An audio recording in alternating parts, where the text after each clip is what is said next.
I'm on a mission to bring order into businesses, to put organization and to put order and to put systems so businesses can grow and thrive. Over the course of my life and career, I've discovered the power of consciously investing in mindset and personal development. It has been a true game changer for me in my personal and professional life, and I'm extremely excited that you decided to join us today to take one step forward in your own life.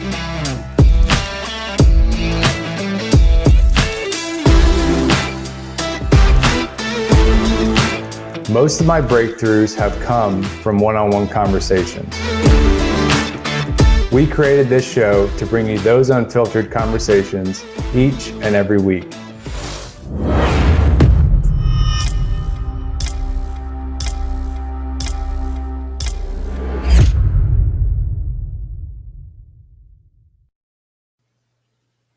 Good afternoon, and thank you so much for joining us. I'm Greg Tomczyk, your host of the Connected Mindset Live. We have an extremely fascinating guest with us today who we're going to introduce here shortly.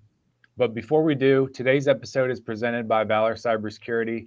Many of you have heard my story.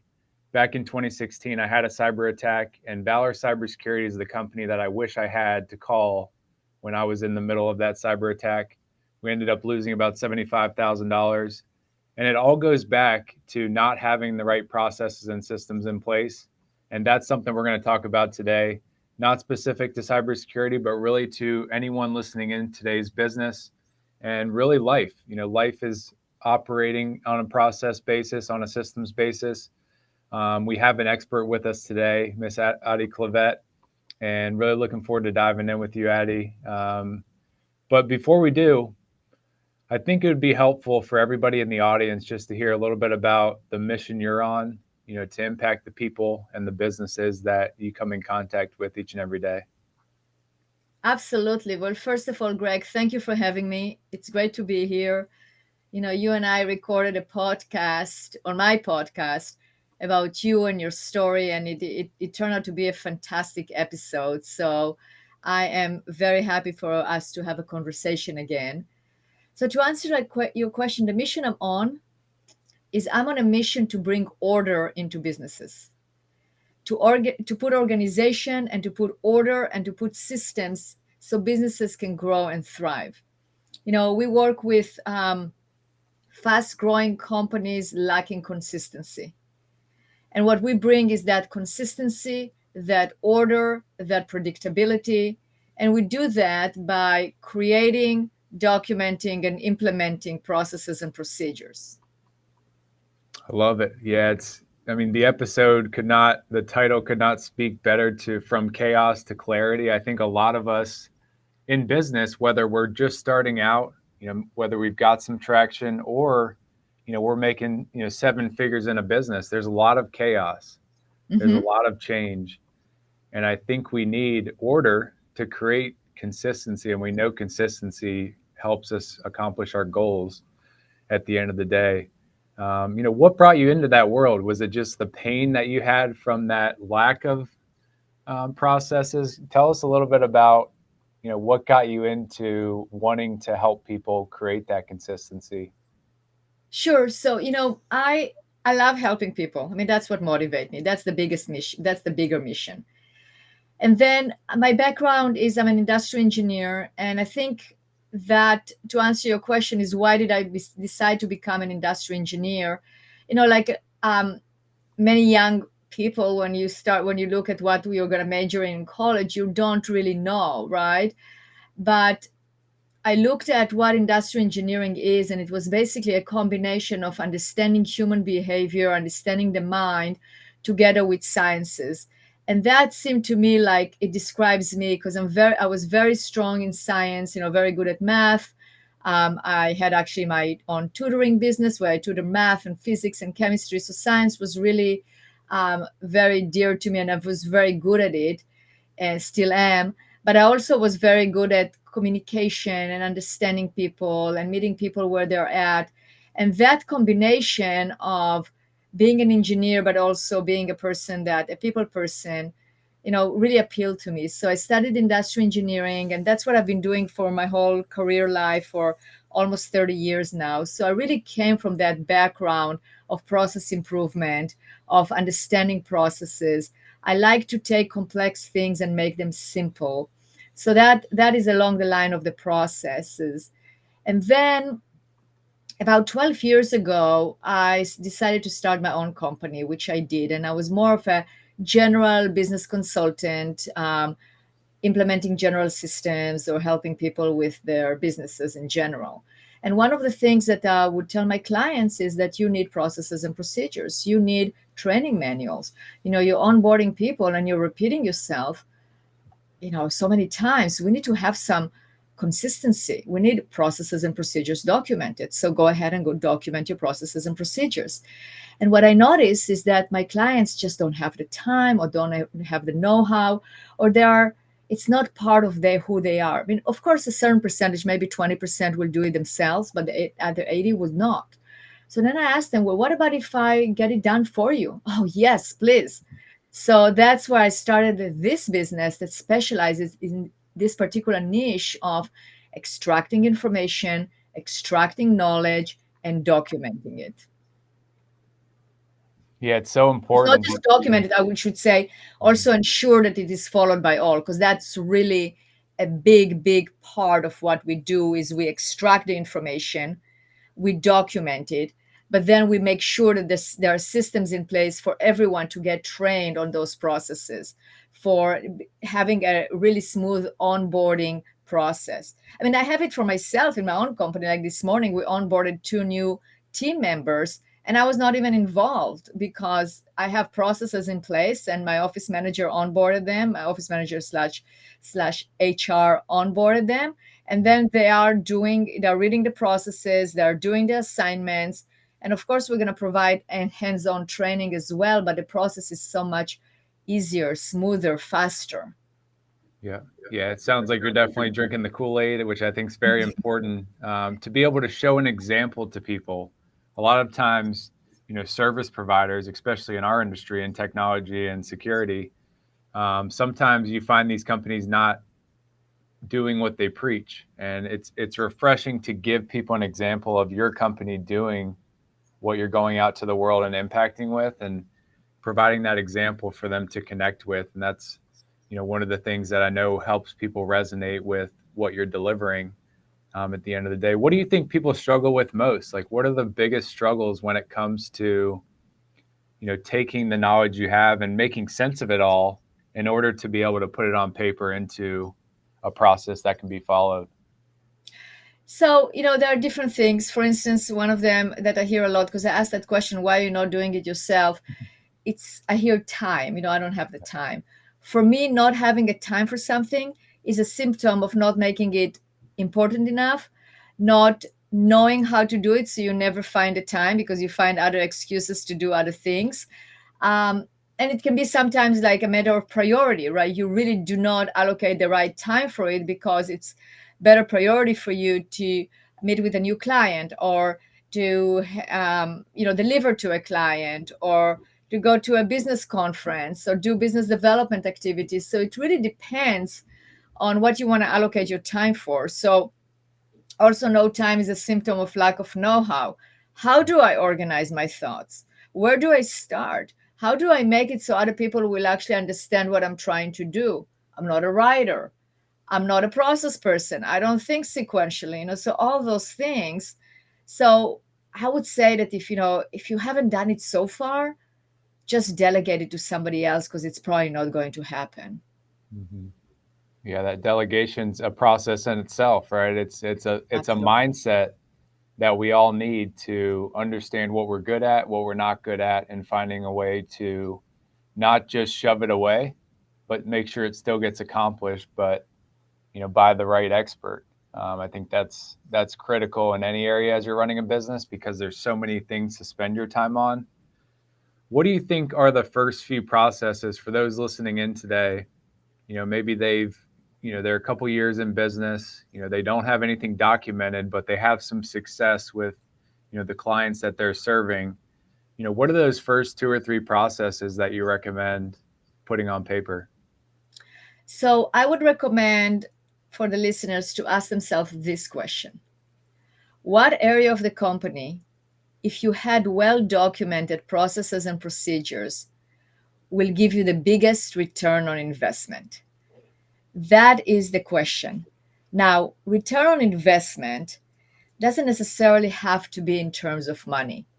Yes, we all want to be more profitable and make more money, and the bottom line is very, very important. But what leads you to that overall profitability? Maybe you're overworked. Maybe you're working 60 hours a week and you would like to work 50 or 40. Maybe you are trying to take a vacation, but you can't. Maybe you have an employee that has been with you for so many years and you are really afraid. I mean, you're kind of like held hostage. What will happen if they leave tomorrow? What would you know what to do? Or what will happen if something happens to them? Then what? Maybe your dream is to open another location, another branch, and how are you going to do that, right? So you have to really assess what are the risks that you're facing, what are your ambitions, what do you really want to accomplish, and then that will pinpoint the area. So maybe you are right now running the business, but you're the estimator, you're also doing sales. Then I would say that you have to figure out your sales process and start doing sales. I mean, start documenting your sales so you can find somebody to pass it on to. Maybe you are doing some admin functions in your business that you really shouldn't be doing. So you should actually document those and get an executive assistant that can alleviate that pain. Maybe you have an employee that is overworked but they're really good, but the company grew, so now they are actually wearing multiple hats. Okay, what hats should they be wearing, and what hats can you shed from them, or even from yourself if it's you, that if you are that person, document those so you can give it to others. Mm-hmm.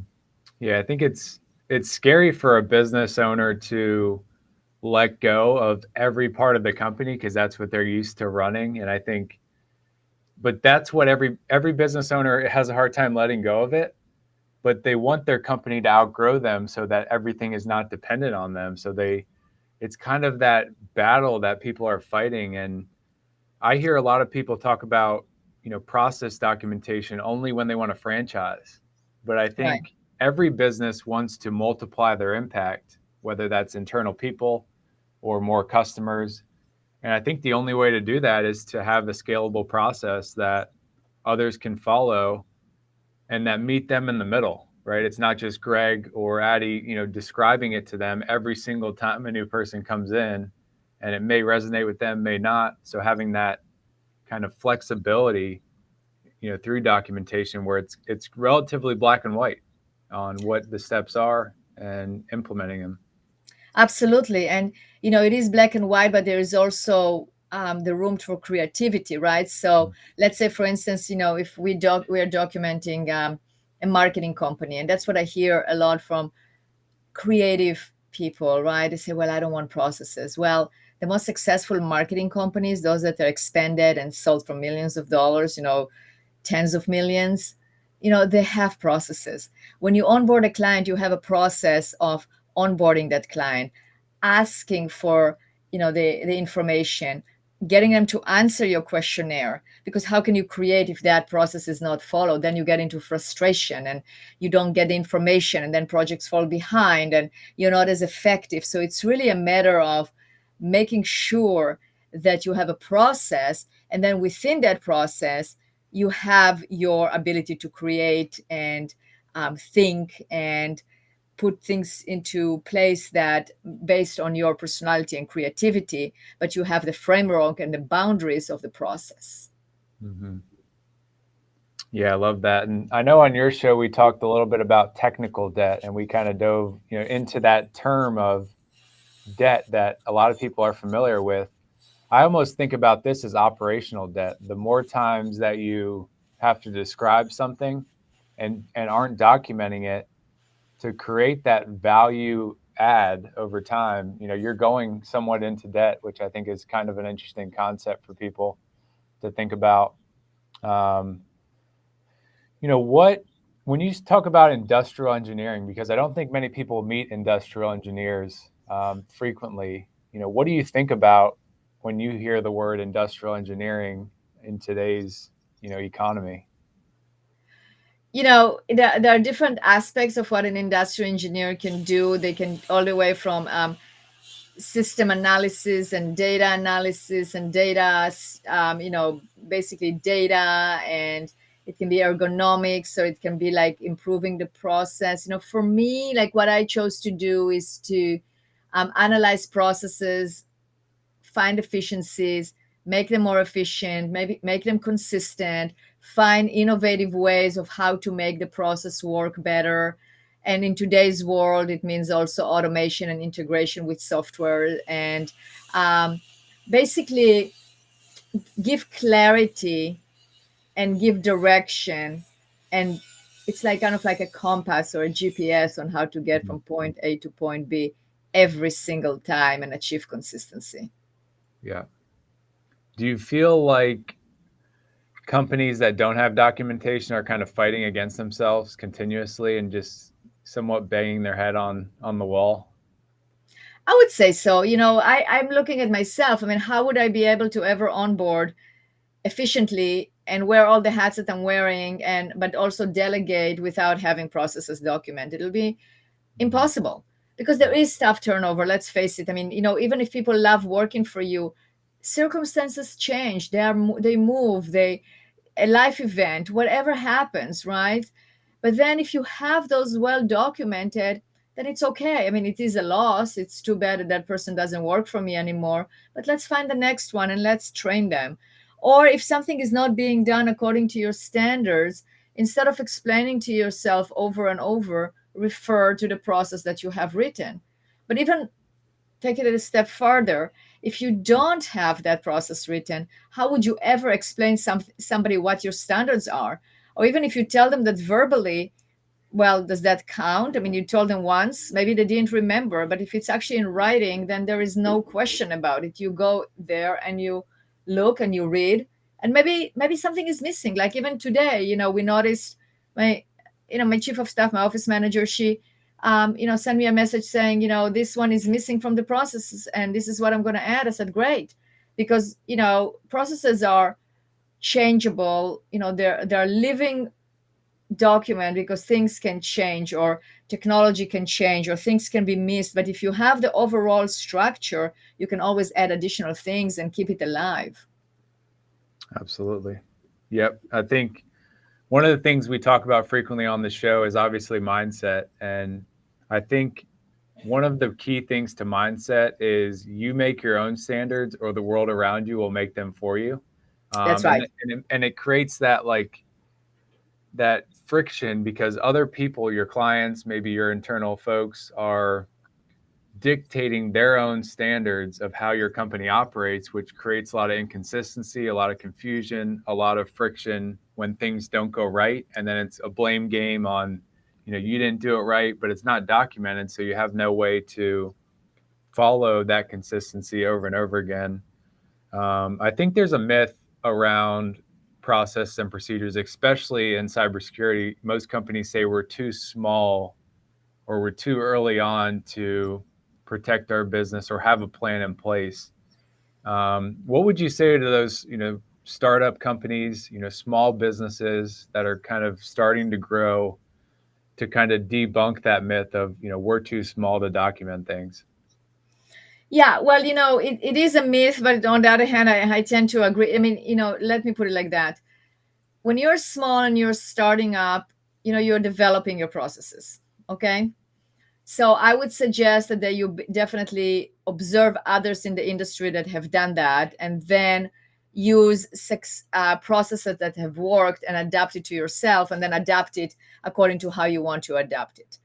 I would also say that when you start up, the most important thing for you is to actually make the concept work, make your company work.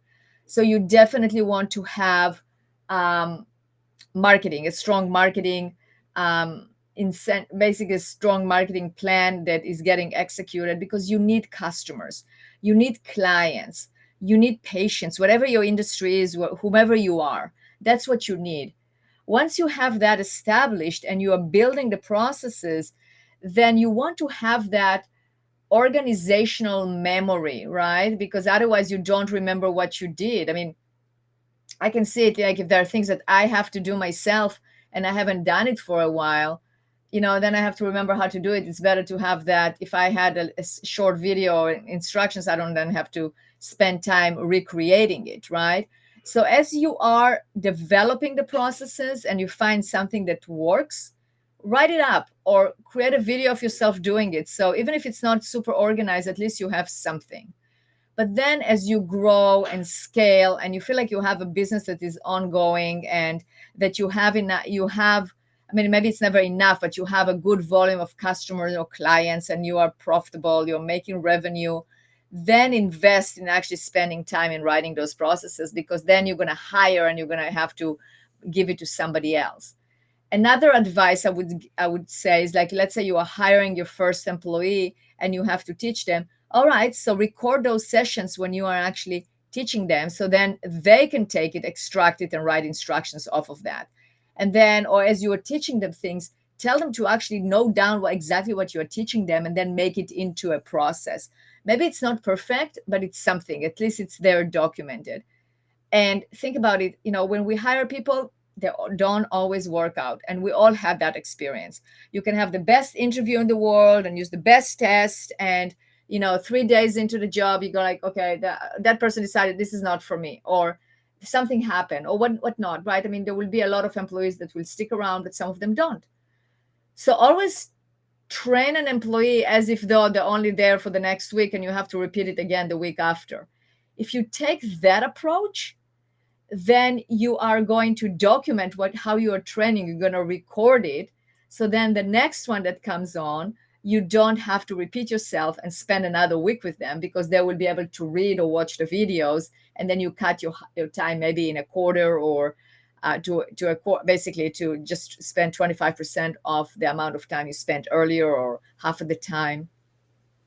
Absolutely. Yeah, that's very fascinating. And you touched on it earlier about the return on investment. I think a lot of people focus all of their time on sales and marketing, obviously for the for the foreseeable future, but definitely in the beginning. And because they see that return on investment, as opposed to maybe nurturing their team or training people internally, but that's a delayed gratification. We all want that immediate sale, or that immediate benefit felt. Do you typically talk to your clients or prospects at a consistent number when it comes to return on investment? Like if you spend an hour on documenting a process, you save 10 hours of time in the future, or something of that nature. Do you have any measures of that nature to give people that ROI feeling? Yeah, but I think it's individual from business to business, because not all businesses are the same, and we work with more mature businesses, I would say. Um, I always ask that question, like, we try to figure out, like, what's the value of their time? Like, if you're spending time training an employee, what is the value? Like, what is the lost income? So it's not just your time. Maybe you're not, I mean, of course, let's say as the business owner, you're not getting paid by the hour, but maybe you have a high executive also not paying by the hour. It doesn't matter. But what is that hour worth? Like, what is the potential of income that you could have gotten during that hour? And you can't, because you're working or what you're working, right? You are actually training or onboarding again, or spending time explaining, as opposed to being able to do it through a process. So Mm-hmm. that is a way of calculating the return on investment. Or for instance, I'll give you an example. If we start working with a business where they're actually losing customers because they can't service them fast enough, and that is the problem we are trying to solve, then how much each customer is worth to you? And what's your evaluation of how many customers you actually lost? So if we just calculate that, that can give you a really good return on investment, because if we eliminate that, then here's your return on investment, the minimum return on investment, right? Another example can be that not just losing customers, but maybe you are maxed out and you cannot take on any more clients. If we actually document your processes and we improve your processes and then all of a sudden you find the time to actually take on another 4 clients a month, or 4 clients a week, or 4 clients a day, whatever that number is for you. What is the monetary value of those clients that before you were not able to bring on? So right there will be a return on investment. Love that. Yeah, that's I think those questions are so insightful that a lot of business owners don't ask themselves, and Right. I hear it commonly is, when you talk about, somebody mowing your lawn or a cleaning company coming in and cleaning your house, how much is an hour worth to you?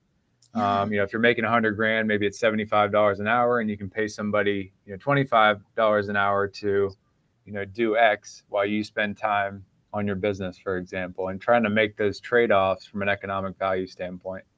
Yeah, and it's not only, I would also challenge the, like, let's say you're an entrepreneur and you're taking a certain salary. Don't calculate the amount per hour according to that salary, because calculate like how much can you actually produce for the business during that hour, right? Maybe that hour can be spent on a new initiative that will bring tens of thousands of dollars to the business. So that hour is actually worth tens of thousands of dollars. Or challenge yourself to delegate those tasks that are not, that you can delegate to somebody else, and spend that hour doing something meaningful that can generate what you want to generate. And that something meaningful can be the new initiative, but it can also be, maybe you want to go play golf during that time to just clean your mind and just do something else, or go for a walk. Well, yeah, nobody's going to pay you during your walk, but maybe you'll come up with a bright idea. Maybe you'll feel invigorated when you come back. There are different things that we can measure. It's kind of like a MasterCard commercial, right? It's priceless. So Mm-hmm. you have those that you can actually put a dollar tag to it, but you also have those things that are priceless, that we cannot put a dollar amount to it, but they help us generate the dollars. Mm-hmm. Yeah, I love that. It's priceless, and there are a lot of priceless things in business that aren't, because a value is not attached to it. I call it dumb sum sometimes, where we attach to these metrics that others have set. So we only do things that align with those end results, as opposed to that priceless activity that could help you increase what you're going after by that refresh. Yeah, and what feeds you? It's kind of like, maybe you spend those 2 hours that somebody does something for you, volunteering and helping others, and then you feel so fulfilled that you come back and you just like have tons of energy to do something else, right? Mm-hmm. So it's really evaluating what's the importance is, and how do we spend the time that we're spending, and what are we getting out of it. Yeah, absolutely. Yeah, talking a little bit about business success consulting group. So you went Mhm. from being an expert, kind of business coach, and it sounds like you've somewhat niched down to be kind of that process and systems expert because you saw the real need there. What did Mhm. that process look like? Was it painful to try, you were going out to the market and saying we can do everything, and then you found this need? I think a lot of people are trying to figure out where they should focus their efforts when it comes to who their ideal customer is, who the avatar is. Yeah. What did that process look like for you? It's an ever evolving process, just like for every business, right? I mean, I wish we can just write a business plan and that's it one time, but I definitely write business plans. I follow different strategies. I learn from others. It's constant improvement, constant learning, constant finding out, listening to my clients, what is it that they need, and adjust to those needs, training my staff. There is a lot of things that go into play. I wouldn't call it painful. We can call it maybe challenging, maybe hard. But if it's not hard, it's not fun, right? If it's not like, if you don't put effort into it, if it's not that it has to be hard and strenuous. But if it's not challenging, then I don't know. For me, it's kind of boring, right? Yeah, yeah, yeah. It's It funny, needs. I was doing a spin class this morning, and the coach was, the basically the instructor was giving, she was like giving us all these quotes from baseball, right? And I know you're a professional baseball player, but it's kind of like it's not easy, right? I mean, you're playing a game and winning and training, but is it, I mean, it still can be fun. Hmm. Yeah. I think the Wouldn't you fun is agree? in the pain. Yeah. The pain Yeah, creates the fun. Yep. Yep.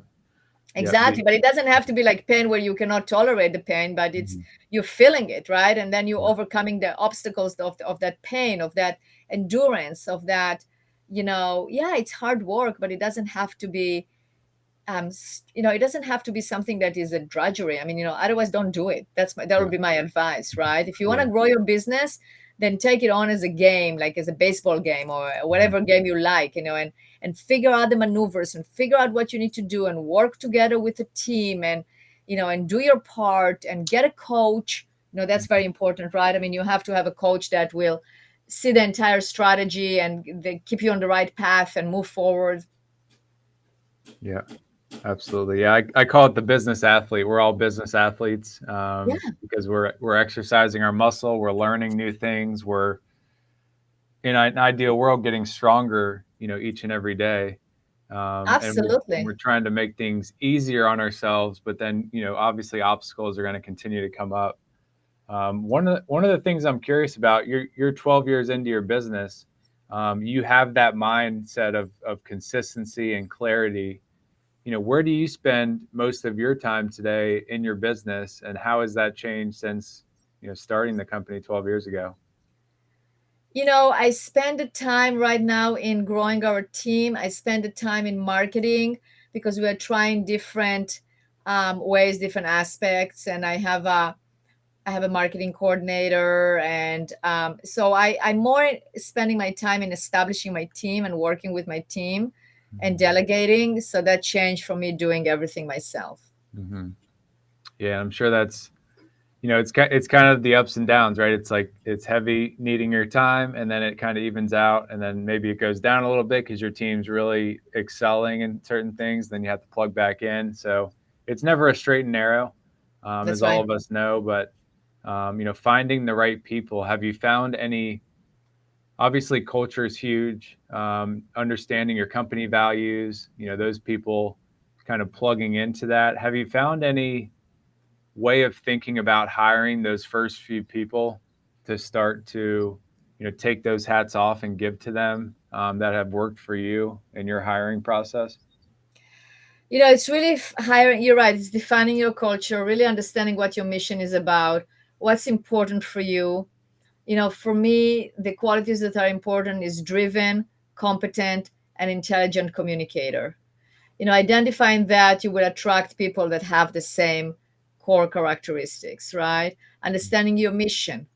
It's very clear for us that our mission is to help businesses grow and thrive by putting in organization and systems, by bringing order into companies. This is what aligns all of us. This is what we do. Um, and identifying really what is the first position that you need to hire for, like what will give you, if you're a solopreneur and you have all the hats, you wear all the hats. Okay, so ask yourself, what hat, if I delegated, will give me the biggest return or give me the biggest relief for the biggest time consume, like basically buy me the most time, whatever that is. Or for instance, for me, it was actually hiring a consultant technical writer, because I knew that if I'm bring on more clients, I can't service anymore. So I don't want to say no. If it's the right client, I would definitely say no, that's not a problem, to a client that is not our ideal client. But if it is an ideal client and I want to onboard new ideal clients, so I always have to have resources to deliver. So that was for me the bottleneck, because I was signing up more clients, but the delivery was not possible, just me. So that's where I would start hiring people that can deliver. But then you have to explain to them how they need to do what they need to do. And that's where you're creating the processes. And it might not be perfect at the beginning. With my first employee, I didn't have documented processes. I had somewhat, I knew what to do, but it was one of those. I mean, I had the same malady that I see with my clients. They're like, how am I ever going to do? I just know how to do it. How am I ever going to document it? And I go, wait a second, listen to yourself. What would you tell a client to do? You can always document. So I start documenting and I start creating those processes. And now we have beautiful processes. So when we hire new technical writers or new consultants, they go through the training. but it's evolving. It's not perfect. I learn from what I teach, so I learn from my students all the time.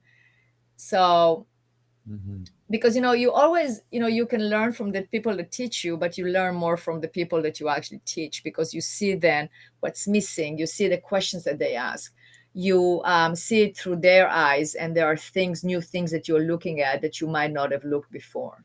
Hmm. Yeah, the system we have in our company is learn one or watch one, lead one, and then teach one. So they kind of are able to go through that iterative process of I watched somebody do it, I hopefully documented it enough in order to lead it without that intervention, and then teach somebody it as well.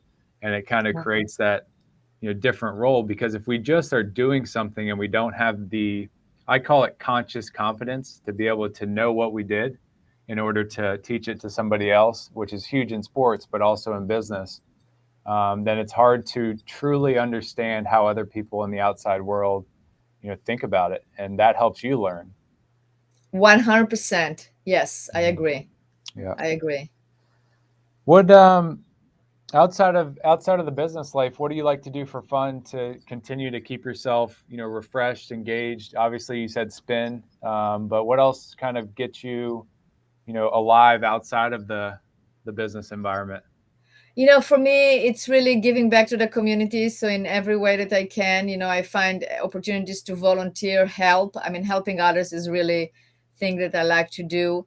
I Mhm. love the outdoors. I like to disconnect from work. We're in front of a computer all the time. So, instead of sitting down in front of a TV and watching a movie, I'd much rather be outside and do something. So if the weather doesn't allow, then I will exercise inside. But I love, I live in the Pacific Northwest, beautiful area, the Columbia River Gorge, the Oregon coast. It's like different places that I can go out and look out and climb, hike, and then look out and see this big space. I mean, that really invigorates me, and it brings me a lot of energy.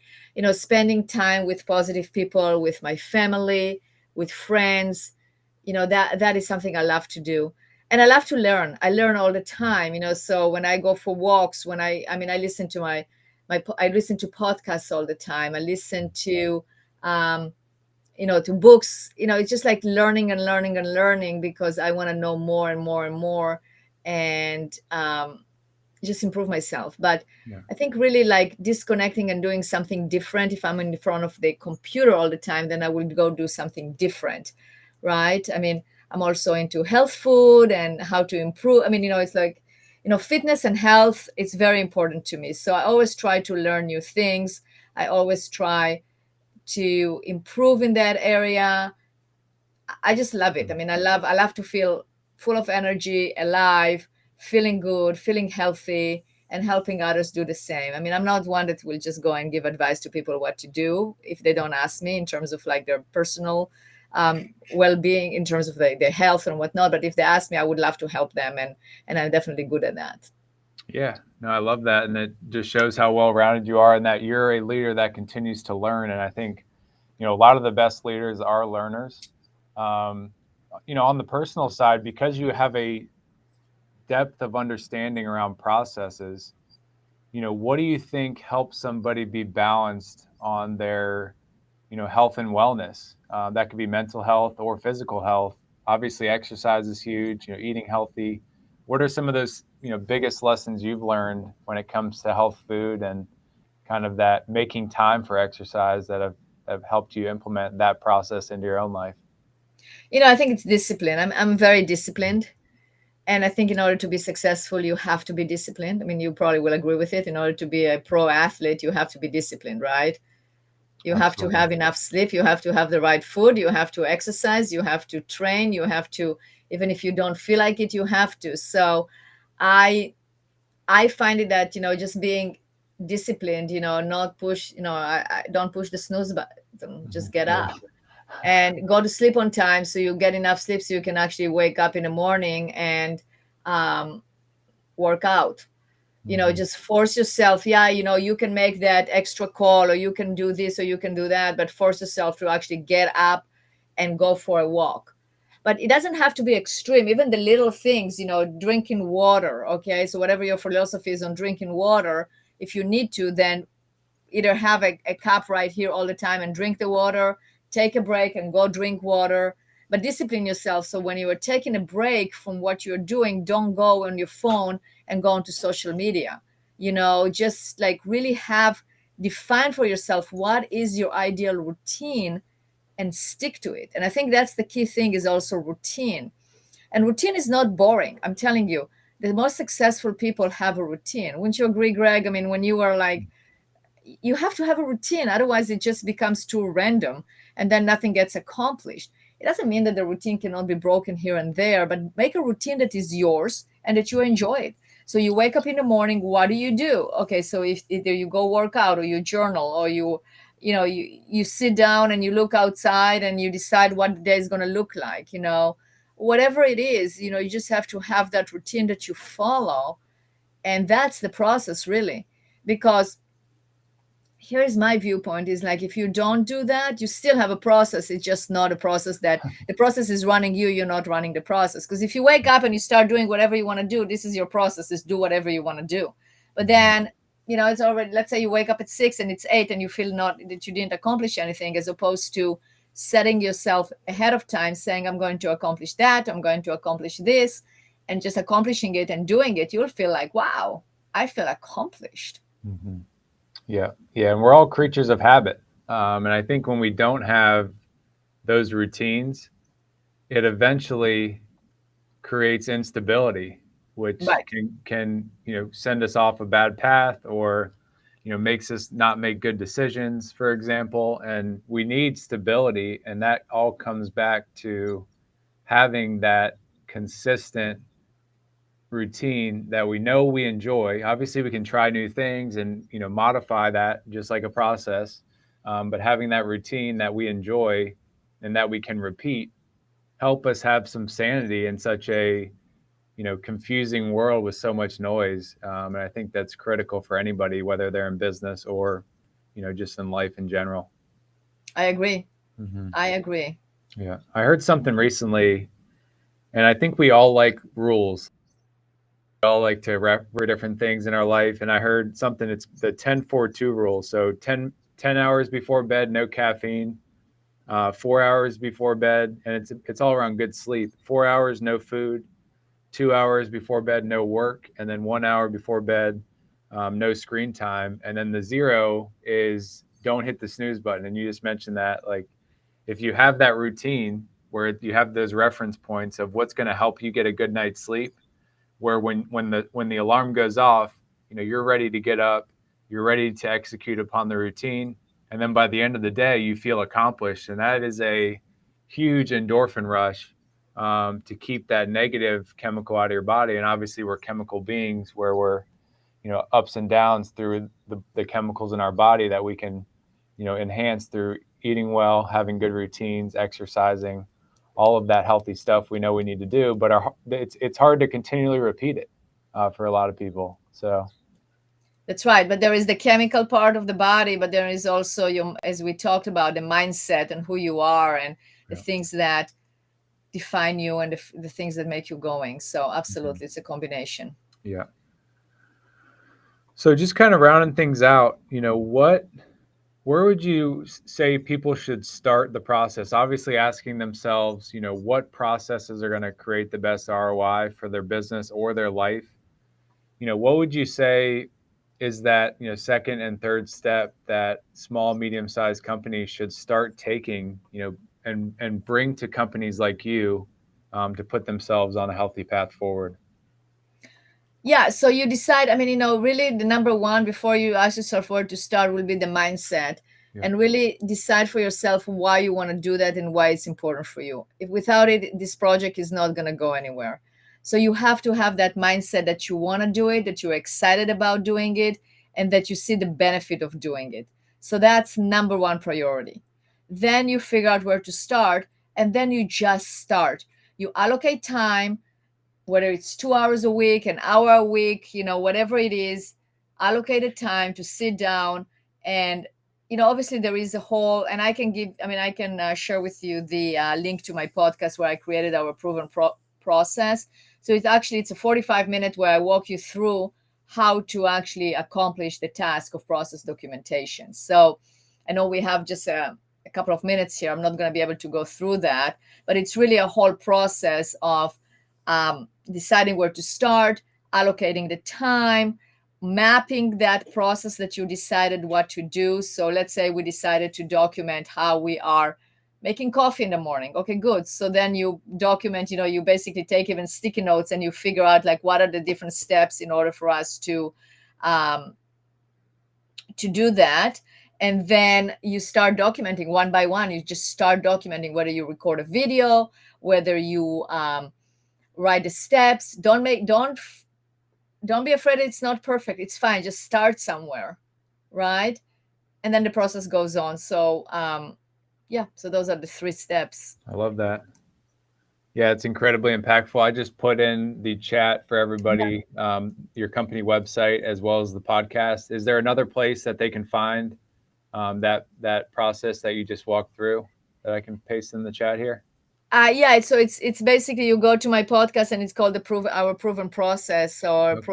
our proven process how to write. Um, so if you go there, you will see it. You can also check LinkedIn. I have a lot of resources there. You can always also text us or call us at 503-662-2911. We are here to we'll answer you and we'll direct you to resources. We have a lot of free resources on our website that yeah, that's right. So we have a lot of free resources on our website, anywhere from how to articles on how to make sure the processes are being followed by all, to actually a few weeks ago I published a blog about how to write processes. We have a lot of information out there, so it's definitely, you can go to the website, look at the articles, look at the podcast, and you'll get a lot of information.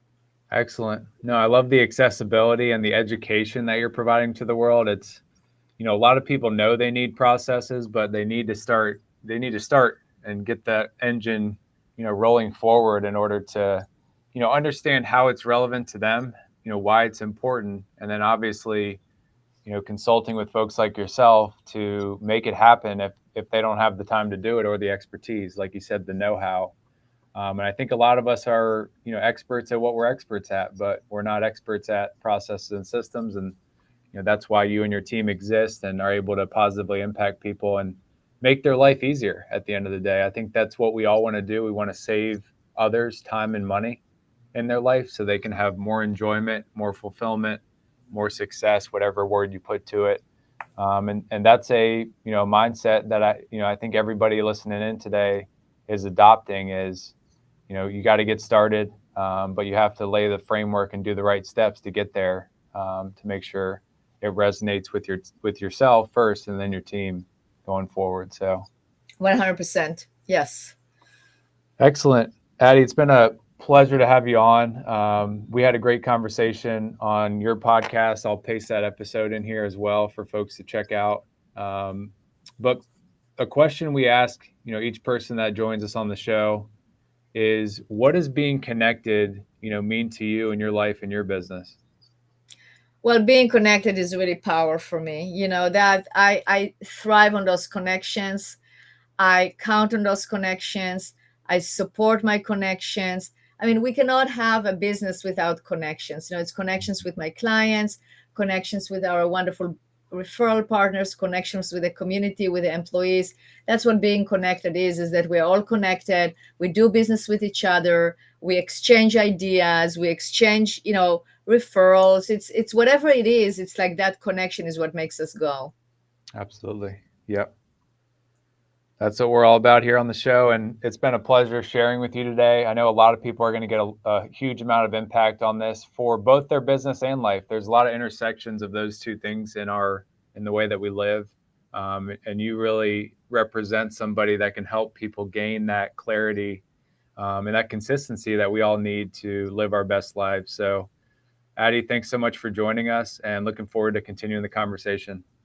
Well, thank you so much, Greg, for having me.